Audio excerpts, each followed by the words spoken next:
जय हिंद प्यारे साथियों, स्वागत है आप सभी का उत्कर्ष एकेडमी खिलचीपुर के ऑनलाइन प्लेटफॉर्म में। प्यारे साथियों, इस वीडियो में हम लोग मैथ के वेरी मोस्ट और इम्पोर्टेंट क्वेश्चन डिस्कस करने वाले हैं। प्यारे साथियों, ये सारे क्वेश्चन ऐसे क्वेश्चन हैं जो एग्जाम के अंदर बार बार रिपीट होते हैं।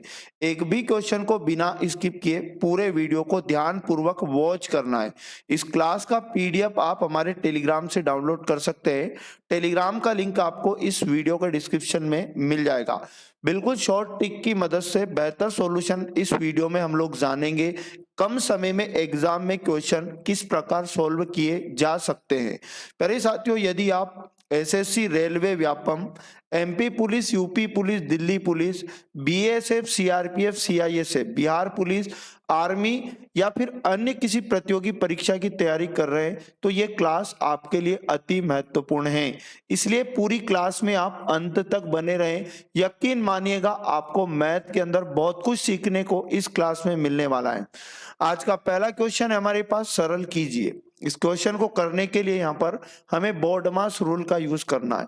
तो सबसे पहले यहाँ पर हम लोग क्या करेंगे, इस क्वेश्चन को बोर्ड मास रूल के अकॉर्डिंग पहले ब्रैकेट को सोल्व करेंगे। तो ब्रैकेट के अंदर हमारे पास क्या लिखा है, 32 और डिवाइड बाई 4, और इस पूरे की पावर कितनी लगी है, हमारे पास 2 लिखी है। तो आप क्या करो, पहले 4 का भाग 32 में दोगे, 8 बार जाएगा, और 8 का गुणा 8 से, मतलब 8 पर पावर 2 है, मतलब 8 गुणा 8 होगा, तो यहाँ पर 64 आ जाएगा। अब क्या करना है, बाकी को आप ऐसा ही लिखो, 18 प्लस 48, फिर भाग का चिन्ह लगाए, फिर 12 और गुणा। ये ब्रैकेट जब सोल्व किया तो इसके अंदर हमारे पास 64 आया और लास्ट में माइनस का 8 है। अब बारी आती है प्यारे साथियों भाग की। तो यहाँ पर भाग लगाएंगे, 12 का भाग 48 में 4 बार जाएगा। अब सिंपली बाकी को ऐसा ही लिखो, कभी भी क्वेश्चन आपका गलत नहीं होगा। 18 प्लस 4 और गुणा कितना है, 64 और माइनस का 8। ये मल्टीप्लिकेशन करेंगे, 4 गुणा 4 16, कैरी 1, 4 छंग 24 और 1 हो जाएगा 25, 256, और प्लस का हो जाएगा 18 और माइनस का 8। अब यहाँ पर हम लोग पहले जोड़ेंगे। तो 8 6 14 के 4, कैरी 1, 5 में एक जोड़ा 6 और एक हासिल का 7, और यहाँ पर 274 बनेगा। और 274 में से यहाँ पर हम 8 को माइनस करेंगे तो 14 में से 8 जाएगा 6, और 6 में से जाने के लिए कुछ नहीं है, और यहाँ पर 266। इस क्वेश्चन का ऑप्शन नंबर 2 बिल्कुल सही जवाब हो जाएगा। क्वेश्चन नंबर 2 और मोस्ट इंपोर्टेंट क्वेश्चन। एक कक्षा में 70% छात्र लड़कियां हैं और 70% लड़कियों ने फुटबॉल को अपने खेल पसंदीदा खेल के रूप में चुना है। यदि 98 लड़कियों ने फुटबॉल को अपने पसंदीदा खेल के रूप में चुना है तो कक्षा में छात्रों की कुल संख्या क्या होगी। तो प्यारे साथियों, कोई भी कक्षा यदि होती है तो उसमें मान लो कि कुल संख्या जो थी वो 100 के अनुपात में थी, ऐसा समझ लो। क्वेश्चन ने ये बोला कि 70% लड़कियां हैं इस क्लास में, तो 100 का यदि हम 70% निकालेंगे तो लड़कियों की संख्या आ जाएगी 70 यूनिट। अब 100 में से 70 यूनिट लड़कियां हैं तो बचा कितना हमारे पास, 30 बचा। तो ये 30 क्या हो जाएंगे, लड़कों का अनुपात हो जाएगा, 30 यूनिट लड़के हैं। अब क्वेश्चन ने ये बोला कि लड़कियों की संख्या का 70% लड़कियों ने फुटबॉल को अपने पसंदीदा खेल के रूप में चुना है। तो लड़कियों की संख्या 70 अनुपात है, और 70 का 70% यहाँ पर हमें निकालना पड़ेगा। तो 2 जीरो से 2 जीरो कट जाएगा, यानी 49 रेशो लड़कियों ने फुटबॉल को अपने पसंदीदा खेल के रूप में चुना है। और इनकी संख्या भी क्वेश्चन में बताइए 98। इसका मतलब ये हुआ कि इस क्वेश्चन में हमें 98 जो बताया, ये 49 रेशो का मान बताया। यहां से आप क्या करो, एक यूनिट का मान लाओ, तो 98 को आप 49 का डिवाइड करो, तो यहां पर ये कट जाएगा 2 बार। 98, 49 दूनी 98 होता है। क्वेश्चन में कहा कि कक्षा में कुल छात्र छात्राएं कितनी है, तो कुल छात्रों की संख्या, टोटल स्टूडेंट यहाँ पर बताना है, ऐसा समझो टोटल स्टूडेंट हमें बताना। तो हमारे पास एक यूनिट का मान 2 आया, और टोटल जो संख्या थी वो 100 के अनुपात में है। तो 2 गुणा 100 करेंगे तो हमारे पास टोटल संख्या बनेगी 200। ऑप्शन नंबर 4 बिल्कुल सही जवाब है। क्वेश्चन नंबर 3 और मोस्ट इंपोर्टेंट क्वेश्चन, ए का वर्ग प्लस बी का वर्ग बराबर 234 दिया है और ए बी का मान हमें क्वेश्चन में 108 दिया। क्वेश्चन में पूछा ए प्लस बी बटे ए माइनस बी का मान बताओ। तो क्या करेंगे यहाँ पर मैं आपको बता दूं, यहाँ पर दो अलजेब्रा के बहुत मोस्ट इंपोर्टेंट और इजी से फॉर्मूले यहाँ पर यूज होंगे। एक फॉर्मूला आप जानते होंगे ए प्लस बी का होल स्क्वायर, ए प्लस बी का होल स्क्वायर बराबर होता है ए की पावर 2 प्लस बी की पावर 2 प्लस 2ab। इसी प्रकार भाग का चिन्ह लगाएंगे और बटे में दूसरा फॉर्मूला लिखेंगे a माइनस बी का होल वर्ग बराबर a की पावर 2 प्लस बी की पावर 2 माइनस 2ab। सिंपली क्या करो, a प्लस बी का मान हमें लाना है तो इसे ऐसा ही लिखेंगे a प्लस बी का होल वर्ग और बराबर में कितना लिखा हमारे पास a वर्ग प्लस बी वर्ग लिखा है तो इसका मान हमें क्वेश्चन में दिया 234 234 और प्लस 2ab तो 2 गुणा ab का मान क्वेश्चन में कितना दिया 108। अब यहां पर क्या करो, सिंपली बटे में भी इसी प्रकार हम क्या करेंगे a माइनस बी का होल वर्ग बराबर यहां वैल्यू पुट करेंगे तो a वर्ग प्लस बी वर्ग का मान यहां भी दिया है क्वेश्चन में 234 प्लस 2 प्लस नहीं यहां पर माइनस होगा, माइनस का 2ab तो 2 गुणा ab का मान क्वेश्चन में दिया 108। अब इसे सोल्व करेंगे तो यहाँ पर 108 में 2 का गुणा होगा तो यहाँ पर 216 बनेगा और इसी प्रकार यहाँ पर 216 बनेगा। तो यहाँ पर क्या करेंगे a प्लस बी का होल स्क्वायर बराबर में क्या हो जाएगा, यहाँ पर 216 जुड़ जाएगा 234 में तो 234 में हम यहाँ पर 216 को जोड़ेंगे तो 6 4 10 की 0 कैरी 1 हो जाएगा 4 और 1 5 और यहाँ 2 2 4 यानी कि यहाँ पर 550 बनेगा। तो और यहाँ पर जब हम लोग घटाएंगे 216 को 234 में से तो हमारे पास 14 में से 6 जाएगा तो 8 बचा, ये 2 में से 1 जाएगा 1 बचेगा और यहाँ पर 18 हमारे पास बचेगा। तो a प्लस बी का होल स्क्वायर बराबर कितना है हमारे पास 550 आया और बटे में a माइनस बी का होल स्क्वायर बराबर हमारे पास कितना निकल कर आया तो 18 निकल कर आया। अब दोनों पर अलग अलग पावर है तो कॉमन लगा लेंगे, मतलब a प्लस बी और बटे में लिखेंगे a माइनस बी और दोनों की होल पावर 2 बना देंगे और बराबर में कितना लिखा है 550 और बटे में लिखेंगे 18। अब क्या करना होगा, ये जो वर्ग हटेगा तो इधर करनी लग जाएगा इस पर तो हमारे पास क्या बच जाएगा a प्लस बी इधर बच जाएगा नीचे बटे में a माइनस बी और बराबर इधर करनी, इसके अंदर काट लो पहले नंबर को 2 दूनी 4 2 दूनी 4 2 5 10 और यहाँ पर 2 इनाम 18 तो ये करनी हटेगा 225 का तो 15 का वर्ग होता है और 9 का रूट हटेगा तो यहाँ पर 3 का वर्ग होता है और 3 का भाग 15 में देंगे 3 5 15 यानी कि a प्लस बी और बटे में a माइनस बी इसका मान हमारे पास कितना निकल कर आ चुका है 5 बिल्कुल सही जवाब है इस क्वेश्चन का, ऑप्शन नंबर 3 सही जवाब है। क्वेश्चन नंबर 4 और वेरी मोस्ट आईएमपी, मनीष ने 36,000 रुपये में एक तिजोरी खरीदी और 4,000 रुपये परिवहन के लिए भुगतान किया, फिर उसे 50,000 रुपये में बेच दिया तो उसका लाभ प्रतिशत या हानि प्रतिशत ज्ञात करो।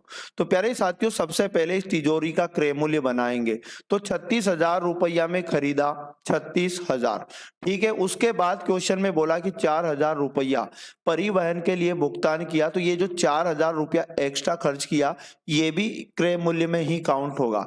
इस प्रकार तिजोरी का वास्तविक क्रय मूल्य बनेगा 40,000 रुपए।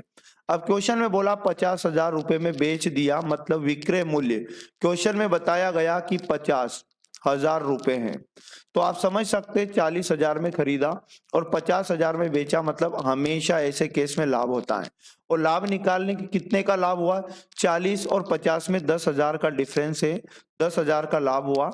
लाभ का प्रतिशत बताना है तो लाभ प्रतिशत बराबर होता है क्रय मूल्य लाभ बटे क्रय मूल्य, लाभ बटे क्रय मूल्य गुणा 100 करोगे तो लाभ प्रतिशत आ जाएगा। लाभ प्रतिशत बराबर लाभ कितना हुआ इसको तो 10,000 रुपए का लाभ हुआ बटे में क्रय मूल्य लिखेंगे और क्रय मूल्य कितना बना इसका फाइनली 40,000 और गुणा 100 करो। 2 जीरो से ये 2 जीरो, 2 जीरो से ऊपर वाले 2 जीरो और 4 से काटेंगे तो 25 बार ये कट जाएगा 100 तो 25% का लाभ हो जाएगा। ऑप्शन नंबर 2 बिल्कुल सही जवाब है। क्वेश्चन नंबर 5 और इंपॉर्टेंट क्वेश्चन कि 400 रुपये का एक मूलधन चक्रवृद्धि ब्याज पर 2 वर्षों में 484 रुपये हो जाता है ब्याज वार्षिक रूप से संयोजित होता है, प्रति वर्ष ब्याज की दर कितनी। बहुत ही शानदार तरीका, यहाँ पर शॉर्ट तरीका मैं आपको बताने वाला हूँ। क्वेश्चन में एक तो मूलधन दिया, कितना दिया है 400 रुपया, और एक हमें मिश्र धन दिया है, मिश्र धन। तो प्यारे साथियों, जब कभी क्वेश्चन में मूलधन और मिश्र धन दिया जाए, चक्रवृद्धि ब्याज का केस हो, वार्षिक ब्याज वार्षिक रूप से संयोजित हो, ऐसे केस में क्या करना है, जो समय दिया है उतने घात की करनी मूलधन और मिश्र धन पे लगा देना है। मान लो यहाँ पर 2 वर्ष समय दिया, तो 2 घात की करनी यहाँ भी और 2 घात की करनी, मतलब इसका वर्गमूल हटेगा, तो यहाँ पर रेशो बना लो और इनका वर्गमूल हटाओ। 20 का वर्ग 400 होता है और 484 22 का वर्ग होता है। तो यहाँ पर मूलधन और मिश्र धन का रेशो बना लो। अब 2 रुपया, अगर 20 यूनिट आपके पास मूलधन था, 22 यूनिट ये बना, तो 2 यूनिट ब्याज लगा, और ये 2 यूनिट ब्याज किस पे लगा, मूलधन पे, यानी कि 20 यूनिट पे। इसको प्रतिशत में बदल लो 100 का गुणा करके, हमेशा ऐसे में आपकी दर आ जाएगी। 3 वर्ष होता तो यहाँ 3 घात की करनी लगाते, 4 वर्ष होता तो 4 घात की करनी लगाते। 2 से इसे कट करेंगे तो यहाँ पर 10 बार, और 10 से काटेंगे तो यहाँ पर 10% हमारे पास रेट आ जाएगी। ऑप्शन नंबर 1 इसका बिल्कुल राइट आंसर हो जाएगा। क्वेश्चन नंबर 6 और इंपॉर्टेंट क्वेश्चन, एक बस और एक कार की चालों का अनुपात 7:11 है। यदि कार 6 घंटे में 396 किलोमीटर की दूरी तय करती है, तो किलोमीटर प्रति घंटे में बस की चाल कितनी है। क्वेश्चन में हमें क्या क्या दिया है, एक तो बस के बारे में बात की जा रही है और एक कार के बारे में बात की जा रही है, और मैं आपको बता दूं यहाँ पर इनकी चालों का अनुपात बताया 7:11, इनकी चाल का अनुपात बताया। अब क्वेश्चन में क्या दिया कि कार जो है, कार 6 घंटे में 396 किलोमीटर की दूरी तय करती है, तो हम क्या करेंगे, यहाँ से कार की चाल लेके आ जाएंगे, और चाल का फॉर्मूला होता है दूरी बटे समय। तो कार के द्वारा तय की गई दूरी भी क्वेश्चन में बताइए, 396 बटे कितने समय में, 6 घंटे में।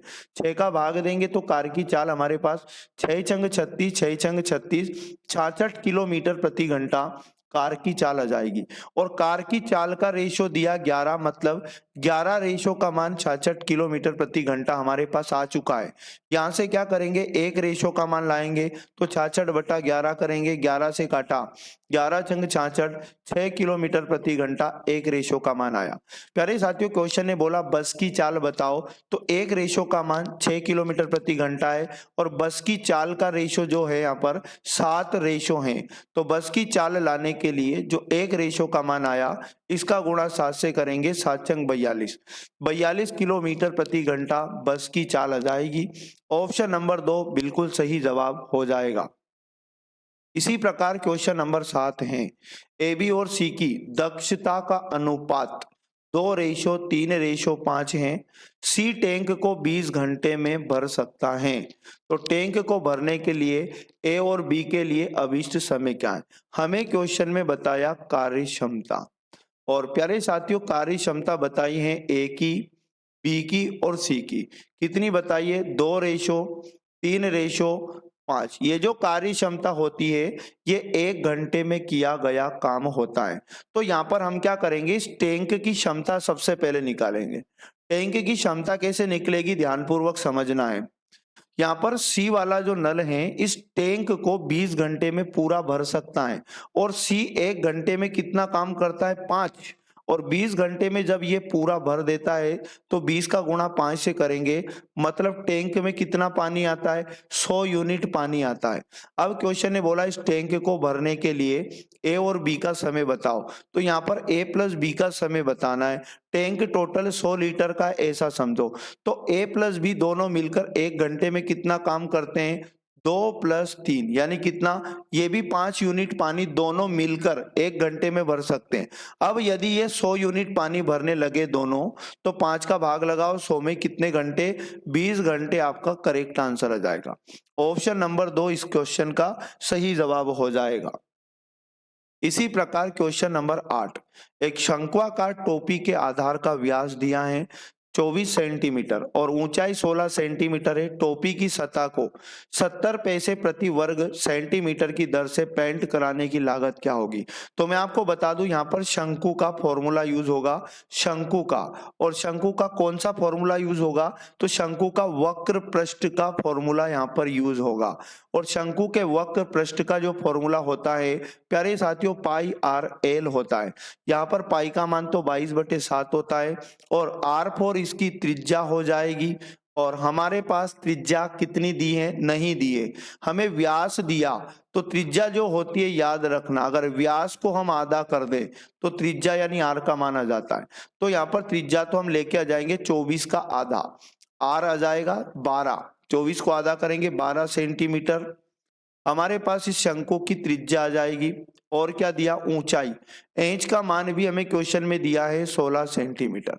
अब क्या करेंगे यहाँ पर एक चीज और, ये एल, एल क्या होगा? तो मैं आपको बता दूं, शंकु में जो एल होता है याद रखना उसकी तिर्यक ऊंचाई होती है, तिर्यक ऊंचाई। और एल का मान लाने के लिए हमें करनी के अंदर आर का वर्ग प्लस एच का वर्ग करना पड़ता है। तो यहाँ पर रूट के अंदर हम आर का वर्ग करेंगे, मतलब आर हमारे पास 12 आया, और 12 का वर्ग करेंगे और जोड़ेंगे इसमें ऊंचाई का वर्ग, और ऊंचाई हमारे पास निकल कर आई है 16, 16 का वर्ग। प्यारे साथियों क्या करना होगा? 12 का वर्ग करनी के अंदर करेंगे तो 144 आएगा, प्लस 16 का वर्ग 256 बनेगा। इनको जब हम लोग जोड़ेंगे 6 4 10 की 0, 5 4 9 1 10 की 0, कैरी 1, यहाँ पर टोटल 400 बनेगा रूट के अंदर, और 400 का वर्गमूल हटेगा तो 20 आ जाएगा। तो यहाँ पर मैं आपको बता दूं 20 सेंटीमीटर क्या आ चुका, हमारे पास एल का मान आ चुका है। अब अपन क्या करेंगे? इसका वक्र पृष्ठ निकालेंगे तो यहाँ पर पूरा खर्च अपने पास निकल के आ जाएगा, डायरेक्ट खर्च लाते हैं। तो वक्र पृष्ठ के फॉर्मूले में वैल्यू पुट करो, पाई का मान 22/7 गुणा आर का मान हमारे पास कितना दिया, निकाला हमने 12 सेंटीमीटर, और गुणा यहां पर मैं आपको बता दूं एल का मान कितना निकल कर आया 20। अब क्वेश्चन ये बोला कि यहाँ पर 1 वर्ग सेंटीमीटर का जो लागत है वो 70 पैसा है। तो पूरा जितना भी इसका वक्र पृष्ठ का क्षेत्रफल है, टोटल लागत लाने के लिए इसमें 70 पैसे का गुणा करो, और इस 70 पैसे को रुपए में बदलने के लिए 100 का इसमें भाग दे दो, तो आपका फाइनली आंसर आ जाएगा। 2 जीरो से ये 2 जीरो कट हो जाएगा, 7 का भाग ये 7 से कट जाएगा। अब आप क्या करो? 12 का गुणा 22 से करेंगे तो यहाँ पर हमारे पास कितना बनेगा? 12 दूनी 24, कैरी आएगा 2, 12 दूनी 24 और 2 26, इसका गुणा करना है 2 से। तो 2 चुक 8, 2 छंग 12, कैरी 1, 2 दूनी 4 और 1 5, 528। ऑप्शन नंबर 3 बिल्कुल राइट आंसर है। क्वेश्चन नंबर 9 और आईएमपी क्वेश्चन, 5 संख्याओं का माध्य 17 है। प्यारे साथियों माध्य का मतलब औसत होता है, औसत और माध्य एक ही चीज है। यदि एक संख्या को निकाल दिया जाए तो उनका माध्य, माध्य का मतलब क्या होता है? औसत होता है। उनका औसत 15 है, हटाई गई संख्या का वर्ग ज्ञात करो। तो जब हमारे पास औसत दिया हो तो हम योग लाते हैं, और योग का फॉर्मूला होता है औसत गुणा इनकी संख्या, आंकड़ों की संख्या का गुणा औसत से करो तो योग आ जाएगा। तो योग बराबर औसत दिया है क्वेश्चन में 17, और इनकी आंकड़ों की संख्या 5 है, तो 17 गुणा 5 किया 85 योग बनेगा। अब क्वेश्चन ने कहा अगर एक संख्या निकाल दो तो फिर कितनी संख्याएं बच जाएगी? हमारे पास 4 संख्याएं, और औसत बोला गया कि 15 रह जाएगा। तो 15 गुणा 4 करने पर ये 60 योग बनेगा, लेकिन संख्या निकालने के बाद। तो यहाँ पर क्या करो आप? निकाली गई संख्या, निकाली गई संख्या लाना है तो क्या करो? जो 85 है 5 संख्याओं का योग, इनमें से एक संख्या निकालने के बाद जो 4 का योग बचा उसे घटा दो, तो निकाली गई संख्या कितनी बचेगी? 5, और 8 में से 6 गया 2, 25। क्वेश्चन ने ये बोला कि निकाली गई संख्या का वर्ग बताओ, वर्ग का मतलब इसकी पावर 2, तो 25 का वर्ग कितना होता है? 625। ऑप्शन नंबर 1 बिल्कुल सही जवाब हो जाएगा। क्वेश्चन नंबर 10 और आईएमपी क्वेश्चन, यदि किसी वर्ग की भुजा में 50% की वृद्धि की जाती है तब इसके क्षेत्रफल में कितने प्रतिशत की वृद्धि हो जाएगी? तो वर्ग की भुजा में कितने भी प्रतिशत की वृद्धि करे, कितने भी प्रतिशत की कमी करे, और क्षेत्रफल में कमी वृद्धि का प्रतिशत पूछा जाए तो समझो यहाँ पर कंसेप्ट है +-x +-y। और यहाँ पर कोष्टक में बंद, फिर प्लस का चिन्ह लगाना और यहाँ पर लिखना x गुणा y और बटे में 100, इसे अलग कोष्टक में सॉल्व करना। x का मान भी 50 होगा, y का मान भी 50 होगा। अगर वृद्धि हुई है तो पॉजिटिव लिखे जाएंगे, कमी हुई है तो नेगेटिव लिखे जाएंगे। तो यहाँ पर लिखेंगे हम प्लस का 50, y का मान भी प्लस 50, फिर प्लस का साइन, x का मान भी प्लस 50 गुणा y का मान भी प्लस 50 बटे में 100। इनको सोल्व कर लो, आपका आंसर फाइनली आ जाएगा 50 में 50 जोड़ा 100 प्लस यहाँ 2 जीरो से 2 जीरो काट दो और 5 गुणा 5 होता है 25, 100 में 25 को जोड़ेंगे 125। प्यारे साथियों 125% सही जवाब होगा। और मैं आपको बता दूं यहाँ पर लास्ट में यदि ये प्लस का आता है तो हमेशा वृद्धि होती है क्षेत्रफल में, और ये लास्ट वाली वैल्यू यदि माइनस की आती तो हमेशा कमी होती है। तो 125% की वृद्धि हो जाएगी क्षेत्रफल में। ऑप्शन नंबर 3 इसका बिल्कुल सही जवाब हो जाएगा। तो प्यारे साथियों ये थे प्रतिदिन की भांति आज भी बार बार पूछे जाने वाले प्रश्न। तो आप प्रतिदिन इस क्लास को जरूर अटेंड किया करें और प्रतिदिन इन प्रश्नों को जरूर लगाया करें। यकीन मानिएगा थोड़े दिन बाद आपका मैथ बहुत अच्छा हो जाएगा और ये बिल्कुल एग्जाम वाले क्वेश्चन आपको दिए जा रहे हैं। तो क्लास अच्छी लगी तो क्लास को लाइक करें और अपने सभी दोस्तों तक इसे शेयर जरूर करें और पढ़ते रहें। मिलेंगे नेक्स्ट वाले पार्ट में। जय हिंद, जय भारत, वंदे मातरम।